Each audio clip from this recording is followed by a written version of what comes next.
There was a village where lived a yarn trader. He had a beautiful wife. One day she told her husband, "Dear husband, I have a baby in my belly." The trader was overjoyed. In due time, the wife gave birth to a daughter as beautiful as her, but she died in childbirth, like many of her sisters in those days.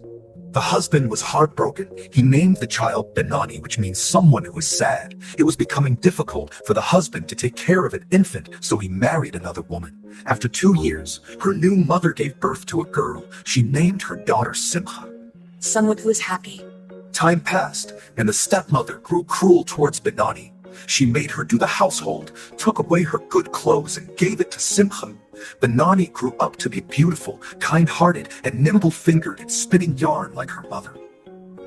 One day, the weather was very windy. As Benoni took out the cotton to be spun from the bag, it flew away with wind. She followed to catch it. The wind gathered momentum and cotton flew fast. By following the cotton, she finally reached at the house of Mrs. Wind. Benoni then told her whole story. Mrs. Wind sympathized with the little girl. Mrs. Wind said, "Don't be sad, Benoni. You will get your cotton back. But you are looking very dirty and tired, so first go take bath and eat some food." Before going for bath, Mrs. Wind asked Benoni to take toiletries and clothes with her. She showed her an array of oil and soap.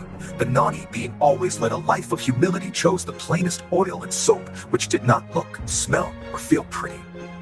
Then Mrs. Wind took her to another room full of beautiful and gorgeous clothes. Benoni looked around and chose the simplest and cheapest looking cloth. Mrs. Wind then took her to a storeroom. There were many bags of different sizes in the room. Benoni chose exactly the size of bag she had lost. Mrs. Wind gave her the direction to her home. Saying farewell to Mrs. Wind, Benoni came home. At home, when she opened her bag, she found yarns of pure gold. When she told her stepmother and half-sister about this, they were extremely jealous. On another windy day, the stepmother made Simcha sit with some cotton outside. In due time, wind blew the cotton, and Simcha, as instructed by her mother, followed the cotton and reached Mrs. Wind's home.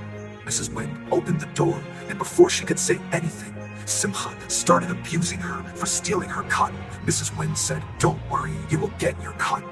First, please take a bath." Then Simcha was shown arrays of oils and soaps. She chose the prettiest and most beautifully scented soaps and oils.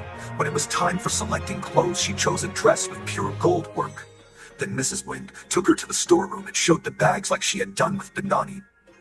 Unlike Benoni, Simcha chose the biggest and heaviest bag. When she reached home and opened the bag, there were only stones inside it. Simcha and her mother were sad and cried a lot.